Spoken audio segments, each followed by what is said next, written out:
श्रीगुरुभ्यो नमः।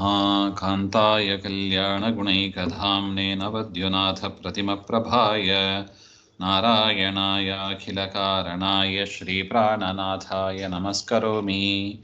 श्रीमत्सुमध्वविजय तृतीय सर्ग 5ನೇ ಶ್ಲೋಕ. नलिननाभनिभालनसम्मदागमविकस्वरभास्वरलोचनः जनमनोनयनाम्बुजभास्करो रजतपीठपुरं प्रययावसौ। नलिननाभनिबालनसम्मदागमविकस्वरभास्वरलोचनः जनमनोनयनाम्बुजभास्करः रजतपीठपुरं प्रययौ असौ.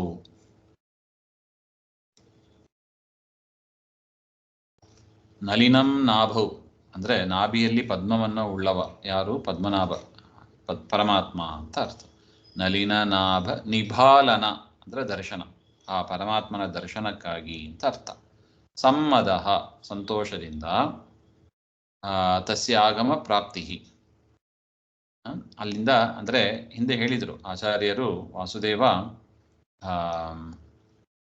ಕುಡುವೂರು ಅಲ್ಲಿ ಇರುವ ದೇವಸ್ಥಾನಕ್ಕೆ ಹೋಗಿ ದೇವರನ್ನು ದರ್ಶನ ಮಾಡಿ, ಅಲ್ಲಿಂದ ತಾಳೆಕುಡೆ ಅಂತ ಅಲ್ಲಿರುವ ಶಿವನ ದೇವಸ್ಥಾನ, ಅವರ ಅಂತರ್ಯಾಮಿಯಾದ ಪರಮಾತ್ಮನ ನಮಸ್ಕಾರ ಮಾಡಿ ಸಂತೋಷದಿಂದ ಉಡುಪಿಗೆ ಬರ್ತಾರೆ. ರಜತ ಪೀಠಪುರ ಅಂದರೆ ಉಡುಪಿಗೆ ಬರ್ತಾರೆ. ಅಲ್ಲಿ ಅನಂತೇಶ್ವರನ ದರ್ಶನದಿಂದ ತುಂಬ ಸಂತೋಷ ಆಯಿತು ಅಂತ ಹೇಳ್ತಾ ಇದ್ದಾರೆ.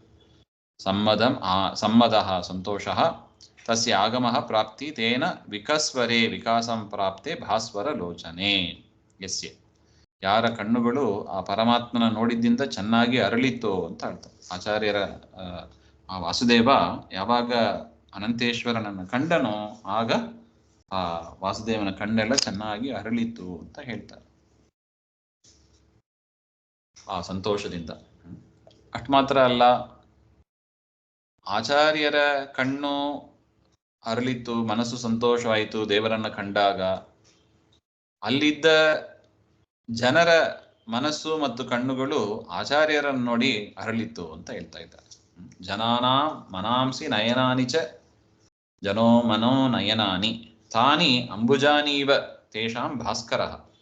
ನೋಡಿ, ಕಮಲ ಸೂರ್ಯ ಬಂದಾಗ ಕಮಲ ಅರಳುತ್ತದೆ. ಅದೇ ತರ ಆಚಾರ್ಯನನ್ನು ಕಂಡಾಗ, ವಾಸುದೇವನನ್ನು ಕಂಡಾಗ ಆ ಜನರ ಮನಸ್ಸು ಮತ್ತು ಕಣ್ಣುಗಳು ಎನ್ನುವ ಕಮಲಗಳು ಅರಳಿದವು ಅಂದರೆ ಸಂತೋಷಪಟ್ಟು, ಅವರು ಜನರೆಲ್ಲ ಸಂತೋಷಪಟ್ಟರು ಅಂತ ಅರ್ಥ. ಸಂತೋಷಕಾರಿ ಅಸೌ ರಜತಪೀಠಾಖ್ಯಂ ಪುರಂ ಪ್ರಯಯೋ, ಉಡುಪಿಗೆ ಬಂದರು ಅಂತ ಒಟ್ಟು ಅಭಿಪ್ರಾಯ.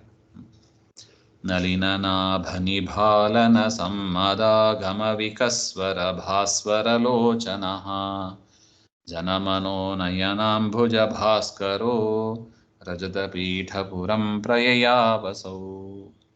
ಶ್ರೀಮಧ್ವಾಂತರ್ಗತ ಶ್ರೀಕೃಷ್ಣಾರ್ಪಣಮಸ್ತು. ಶ್ರೀ ಹರೇ ನಮಃ.